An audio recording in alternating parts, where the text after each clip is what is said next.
Episode 65. Encounters during home leave, May 1943. It's noon already. We're not making any fast progress. After a few hours of deep sleep, I awake when Rocinante comes to a halt.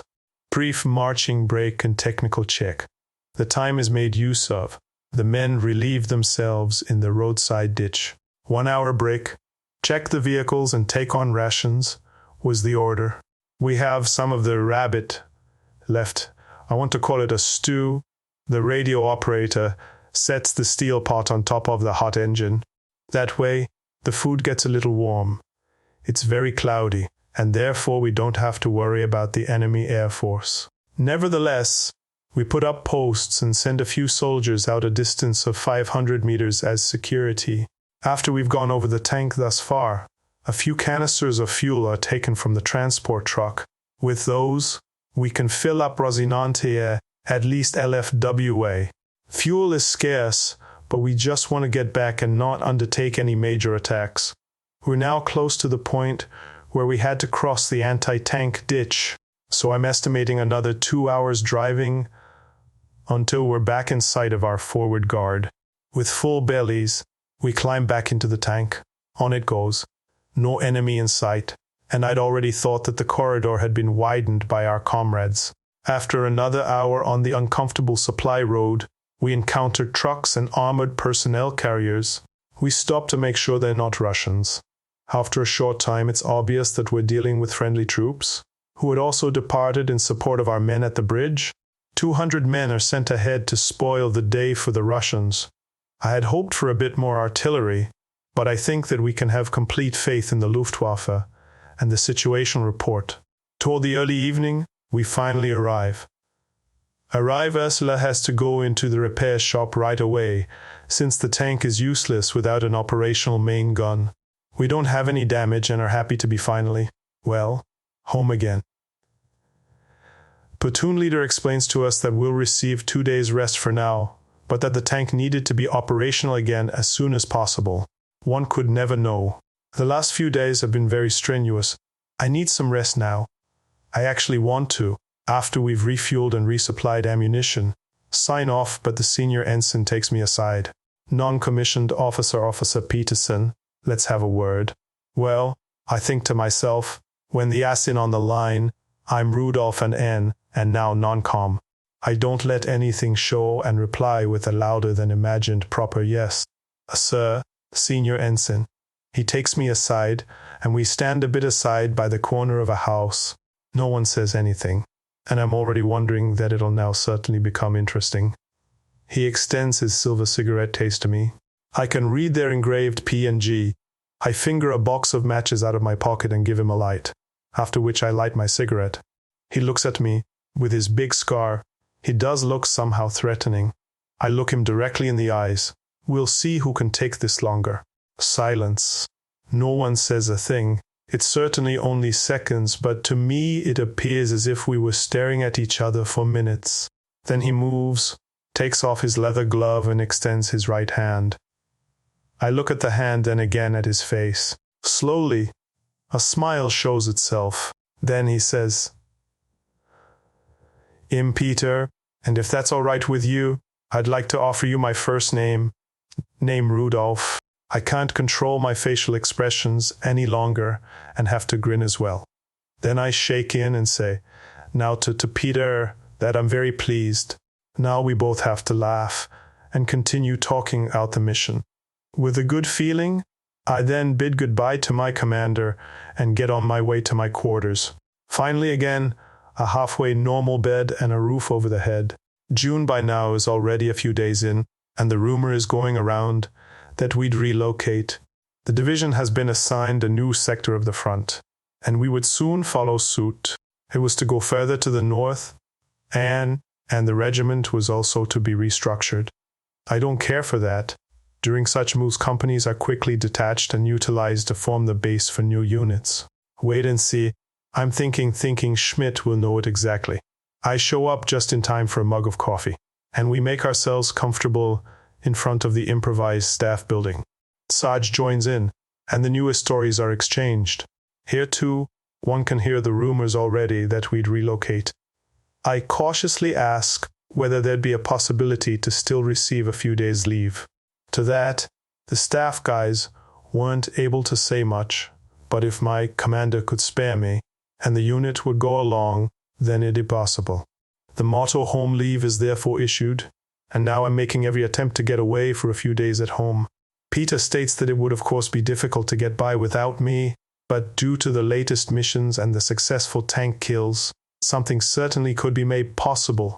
2 days later, everything is taken care of, and I've managed to snatch 10 days of home leave. As fast as possible, I've set everything in motion, and with the supply train, I've snagged a ride into the rearward area. There are a lot of vehicles underway, and only hours later, I'm sitting in a homebound train for soldiers on leave. I will need 2 days, and I hope that I'll make it home without any big incidents. This time, it all occurred so quickly that I hadn't been able to write a message home. I've already organized some provisions for the trip, but in the trains there's usually some bread and tea, and at the train stations, one can, if you're quick, get something from the soup kitchen. The time underway, I pass with writing. As usual, I put all experiences on paper. Timely, I cross the border of the Reich, and soon I've arrived in Hamburg. From the train station, I grab a truck which is headed in the direction of my hometown. Together with a few men, I sit down on the bed and off we go.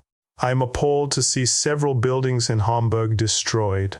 I had already heard about bombing attacks on cities, but I was of the opinion that only war-relevant factories were the target.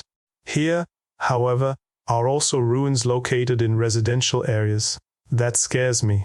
A fear of helplessness over my family and friends who wouldn't be able to save themselves from the cowardly bombs. The fighting is done at the front, and not in your hometown. When we're fighting Ivan in the Demo, we deem our family in the hinterland in safety. And now something like this. That's not good. A short time later, we arrive in my hometown, far enough away from Hamburg so that nothing here is hinting at bombing attacks. I climb down from the truck bed and thank the driver kindly. He is full of praise of US soldiers, and especially the tank units were indeed the sharp sword which would decapitate the Russian bear. I nod and smile. What then am I supposed to tell the ones in the homeland about the tough fighting with the Russians? That I'd rather keep to myself. I stroll through the shopping street and allow myself to be admired by the ladies. The men tip their hats, and the common rank soldiers, whom I encounter, salute properly, and steal a glimpse at my decorations which I display with a proud chest. I still want to purchase cake at the bakery in the vicinity of my parents' house, but the business is closed. The windows are shattered, and it looks as if a bomb was dropped here as well. Well then, it's going home without any cake. I'm standing in front of the door and knock. My mother-in-law opens and right away falls around my neck. Many questions are being asked of me. Quickly, the table is set for coffee and cake. And in all the excitement, she forgot to tell me that Gudrun was still at work and wouldn't be back for another 2 hours. That's not a problem. I can wait. After I've strengthened myself, a bath has already been drawn for me, and I have to surrender my uniform for dry cleaning so that I may look presentable again. The bathtub is a joy. I really don't want to get out of it. Fresh clothes lie waiting, and I'm later sitting in a shirt and pants in my in-law's garden and wait for my Gudrun. There, she's finally coming down the road. She's riding on her bicycle on the way to her parents' house, but she can't see me. In the usual fashion, she parks the bike in the shed and gets ready to walk through the garden. I'm standing in her path with a flower in my hand. Then she sees me, stops, and being so startled, puts her hand in front of her mouth.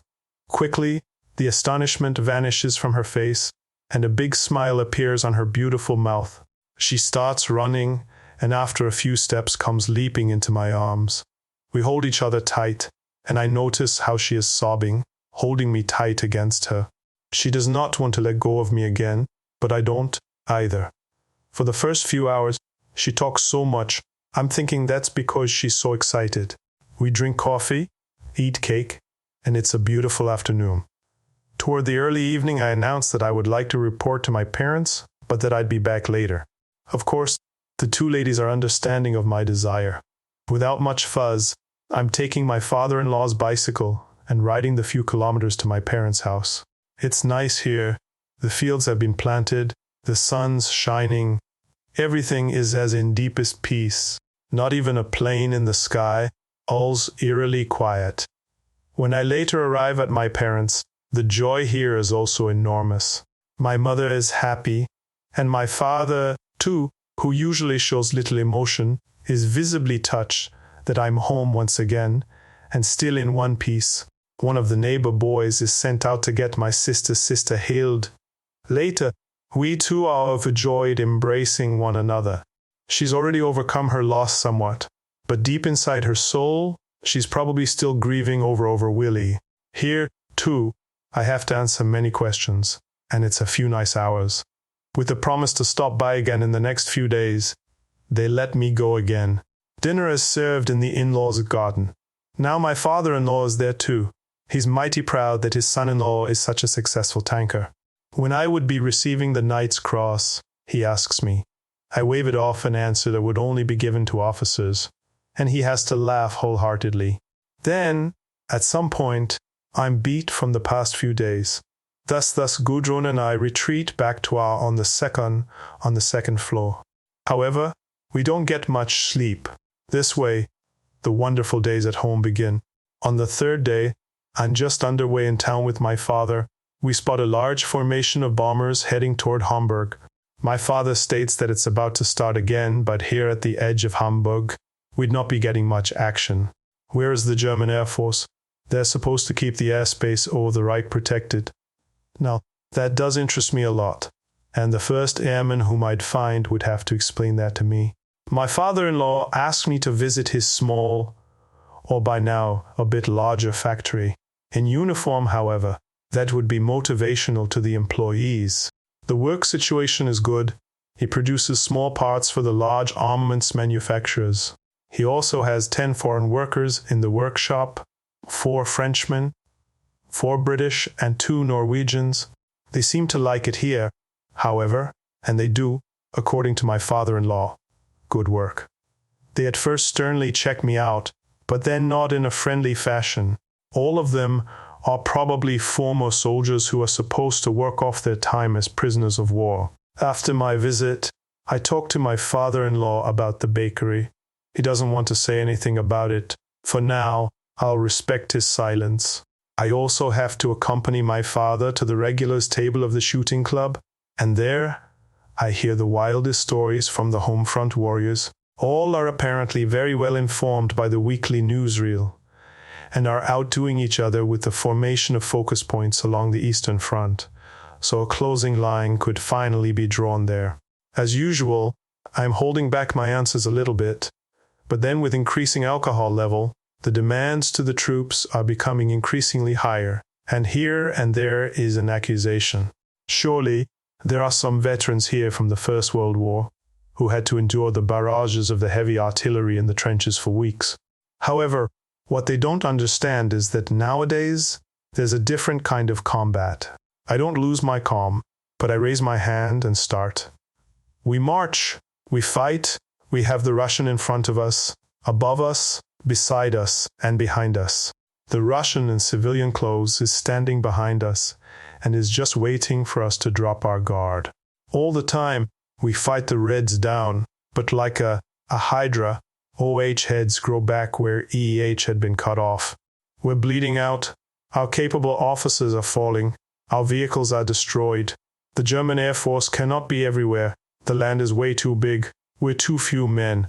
And what all around the table here are forgetting, a soldier defending his homeland will fight 10 times more tenaciously than a soldier who's marching into that land. Dead silence around the table. My father, too, is looking at me in disbelief. He breaks the silence and asks, Name Rudolf, but we can win. We will win. I yield and say we would win, too, but the war isn't won at the regulars' table. It will be determined at the front by bravery and willingness to sacrifice. CE, and by God, we've sacrificed so much all that. All quiet down again, and it then goes on about the battle for the Atlantic and the U-boat war. There, I'm only able to listen.